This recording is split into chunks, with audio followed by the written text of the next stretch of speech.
Imaginez-vous chanter sur le chemin du travail, les bras ballants, le cœur léger. Imaginez-vous marquer un temps d'arrêt sincère pour écouter vos collègues, sans penser à votre prochain meeting. Imaginez-vous décider avec joie, espoir, loin du mode survie. Imaginez-vous rentrer chez vous le soir, avoir encore envie de cuisiner, échanger avec les membres de votre intérieur. Imaginez une économie et une planète dans lesquelles on serait moins malade. Des coûts de la santé moindres, des eaux qui ne seraient pas infestées de médicaments, pour ne parler que de ça. Nous pouvons passer du mode égo-système au mode écosystème, parce que les systèmes actuels sont en bout de course et parce que tout commence par nous. Vous le savez, vous l'avez déjà expérimenté tellement de fois.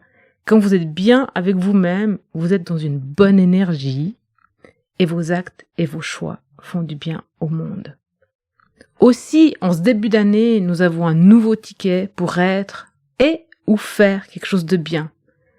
Avons-nous l'énergie pour? Et si l'écologie intérieure, l'écologie de soi, était bénéfique à la planète et à tout le vivant?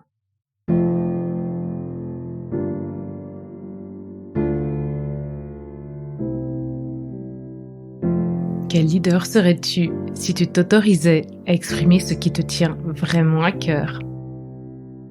Quelle entreprise dirigerais-tu si sa raison d'être était alignée à celle d'un monde où l'écologie intérieure est aussi importante que l'écologie extérieure? Bienvenue dans Vivre son cœur business, le podcast qui t'aide à remettre du cœur, du sens et de la joie dans ta vie de leader. Je m'appelle Valérie Demont, j'accompagne les chefs d'entreprise d'aujourd'hui à inspirer et transformer le monde de demain. Je les reconnecte à leur identité profonde pour qu'ils l'incarnent dans leur personal branding, leur management et leur marketing. Dans ce podcast, tu trouveras des épisodes solo ou des interviews de leaders éclairés et inspirants en alignement parfait avec leur corps, leur cœur et leur esprit. Quand je parle d'écologie intérieure, je parle de nous, de notre personne. Je pense à être au mieux de notre forme physique, mentale et énergétique et vibratoire. Être aligné avec notre raison d'être, respecter notre voix intérieure, cette vérité qui sait ce qui est juste et bon pour nous et pour le monde. Quand on est ainsi, tout se déroule avec fluidité, les vents tournent, nous soutiennent. Dans cette énergie, nous sommes plus conscients. Nous avons moins, voire pas d'attente et d'exigence, et l'impatience s'en va. Moins de pression s'exerce en nous et autour de nous. Nous avons confiance dans la vie et ses justes moments, même au bureau, même avec nos collègues, même avec nos enfants. Dites-moi qui ne voudrait pas vivre dans cet état de sérénité. Et c'est à ça que devraient ressembler nos vies, au lieu d'avoir sans arrêt une épée de Damoclès qui s'agite au-dessus de nous. L'objectif de cet épisode, c'est pas de faire la morale. Vous êtes adulte, vous êtes responsable et vous savez prendre soin de vous. J'ai simplement envie de vous resensibiliser aux impacts de votre énergie sur vos écosystèmes. Je crois au plus profond de moi que nous avons ce pouvoir, ce choix d'être bien, de vivre bien et de faire du bien à nous et autour de nous. Si je peux vous parler d'écologie intérieure, c'est parce que moi-même, j'ai vécu des burn-out. Alors prendre soin de moi est devenu une évidence pour durer. Parce que c'est toujours là, quelque part, cette peur, cette sensation que peut-être ça pourrait revenir quand on ne se respecte pas. Si je peux vous parler de durer, c'est parce qu'autour de moi, trop de parents sont partis sans avoir pu profiter de leurs petits-enfants, à commencer par mon père et mon beau-père, ou simplement vivre leur retraite ou même aller jusqu'à celle-ci. Si je choisis de vous parler d'écologie intérieure, c'est parce que trop d'êtres humains souffrent d'anxiété et que cette acidité elle crée des maladies. Quand on est absent, c'est une partie de notre écosystème qui souffre. C'est pas seulement des charges financières, des coûts.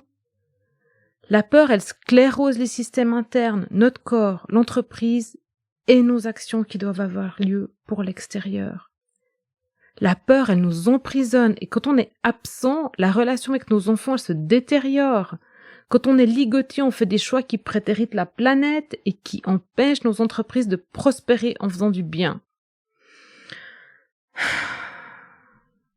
Que laisse-t-on derrière nous?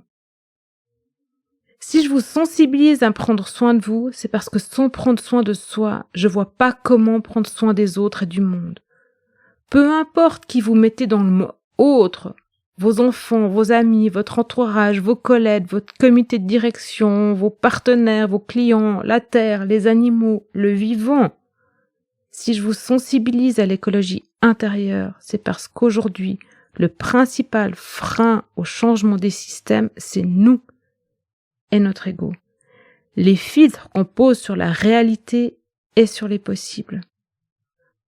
Quand notre écologie personnelle elle est à son top, c'est facile de prendre soin de l'autre, d'écouter ses besoins, de savoir comment il a besoin de recevoir les informations pour réaliser ses tâches quotidiennes et d'autres choses, au lieu de lui jeter la patate chaude. Quand notre écologie personnelle est bien, la poignée de main du matin pour prendre la température est aisée. Stéphane Krebs en parle dans l'épisode de septembre 2022, et il dit « Quand on serre chaque matin la main d'un collègue, on sait immédiatement le jour où ça va moins bien. » Au top de notre écologie intérieure, on est en conscience, en pleine présence, loin de notre dialogue intérieur. L'ego s'exprime moins. Et s'il le fait, on est capable d'entrevoir sa pertinence. On passe de l'égo-système à l'écosystème. On est moins auto-centré. Alors il devient naturel, évident de prendre soin du vivant qui compose les différents systèmes. Notre énergie, elle est contagieuse. C'est notre responsabilité d'en prendre soin. Récemment, un client m'a confié avoir participé à une retraite pour leaders. Et parmi les participants, certains dirigeants étaient en burn-out. Là, il a pu mesurer les conséquences de cet état sur la vie de ces personnes. Les conséquences sur leur famille, par exemple le manque de disponibilité pour les enfants, le partenaire, le conjoint, la conjointe, voire même parfois des divorces. Parfois aussi le risque de ne plus pouvoir subvenir aux besoins primaires parce que incapable de revenir au travail. Donc il y a une anxiété supplémentaire qui s'ajoute. Et puis aussi des conséquences sur les collègues, sur l'équipe. La charge de travail durant certaines absences, elle est répartie sur les autres. Ce qui fait que accentuer la pression sur leurs épaules et les risques de burn-out à leur tour.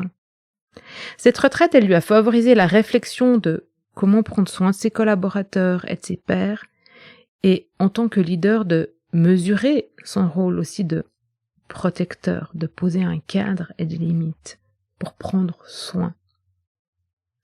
Alors, comment prendre soin de votre écologie intérieure? J'ai 5 étapes pour vous. Évidemment, la première, c'est la base de tout, c'est votre corps.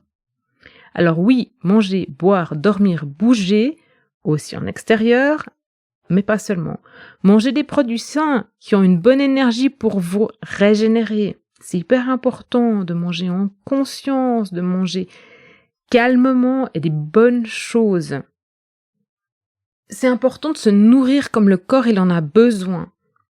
Et si nécessaire, on peut prendre des compléments alimentaires. Alors je suis pas une pro des compléments alimentaires, mais par exemple, moi je prends des vitamines B et du magnésium qui non seulement m'aident à calmer l'anxiété, le stress, ça aide mon métabolisme à gérer ça, mes cellules, l'intérieur de mon corps, et ça m'aide à mieux dormir. Et je suis obligée de bien dormir. Je peux pas durer en me réveillant la nuit ou en dormant pas des nuits pleines qui me reposent et me ressourcent, me régénèrent pleinement. Écoutez aussi votre corps, parce que quand il a des petites douleurs, c'est qu'il s'exprime, c'est qu'il a quelque chose à vous dire. Donc si vous avez besoin, moi j'ai un super naturopathe, donc avec grand plaisir je vous passe ses coordonnées. Donc un corps sain, c'est la première étape vers un esprit sain. Et donc, évidemment, la deuxième étape, c'est vos pensées. Qu'est-ce qui se passe dans votre tête? L'histoire que vous vous racontez, elle conditionne votre réalité. Donc, vous pouvez voir le verre à moitié plein et vous pouvez même encore le remplir pour le compléter. Est-ce que c'est comme ça que vous percevez votre quotidien? Observez vos pensées. Pas besoin de chercher à les arrêter, juste les observer, en avoir conscience. Est-ce que c'est vraiment vrai? Est-ce que vous êtes toujours sur votre acte suivant? C'est une forme de méditation, c'est ça la méditation. Et moi, sans ça, je pourrais pas durer. Je pourrais pas être pleinement moi. Méditer, ça me permet de me relier aussi à ma vérité intérieure. Une fois que là, en haut, dans ma tête, tout est calme, je peux sentir vraiment à l'intérieur de moi ce qui se passe, ce qu'il y a. Et savoir là où je peux contribuer. Mais le spécialiste de l'ego, c'est Laurent Cordaia, et il en parle dans l'épisode de juillet 2022. On rajoute beaucoup de choses, en fait, pour être bien. Alors que supprimer le mauvais ego, cette identification à nos pensées qui sont pas réelles, qui sont une image de ce qu'on croit qu'on devrait être ou qu'on croit de ce qui devrait se passer, ça c'est inutile. Et c'est vrai, je confirme, pour avoir fait ce travail, moi j'ai récupéré une énergie incroyable en supprimant ce dialogue intérieur incessant qui n'était pas nécessaire, surtout que je m'y identifiais. Où est-ce que vous avez le pouvoir de faire une différence dans votre quotidien? Votre entreprise, c'est un levier immense, c'est un multiplicateur. Qu'est-ce que vous y faites? Comment agit-elle? Oui, il s'agit de revenir à votre vision, à votre mission, aux valeurs, au why. Parce que, honnêtement, est-ce que aujourd'hui vous pouvez regarder vos enfants et imaginer ce que vous laissez si rien ne change? J'ai beaucoup de mal à regarder mon fils comme ça. Je peux pas. Je dois agir. Il s'agit donc aussi d'agir différemment, avec plus de patience, plus de conscience, d'empathie, sans pour autant jeter force, courage, mais plutôt en faisant l'alliance des deux. Jacinda Ardern l'a mentionné tout au long de son mandat de ministre de Nouvelle-Zélande. On peut faire l'alliance des deux.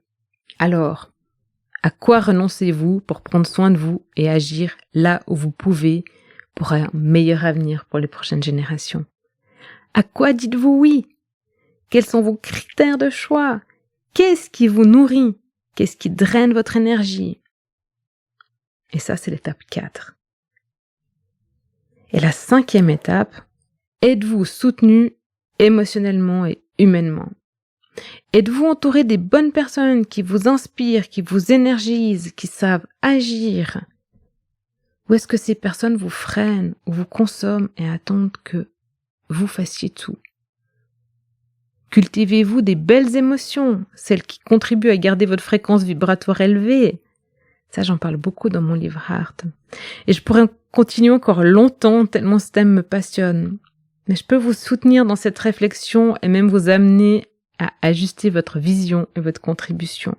Puis construire une boîte à outils et des ressources sur lesquelles vous pouvez vous appuyer au quotidien. D'ailleurs, je peux même être une de ces ressources. Il paraît que juste être avec moi redonne de l'énergie et change tout. Prenez soin de vous, prenez soin de cette belle énergie que vous avez pour être le changement que vous voulez voir dans le monde.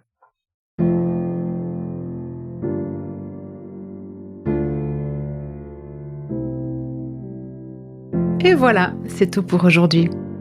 Je vous invite à prendre une action, un engagement envers vous-même, vos collègues, vos partenaires ou encore votre entreprise.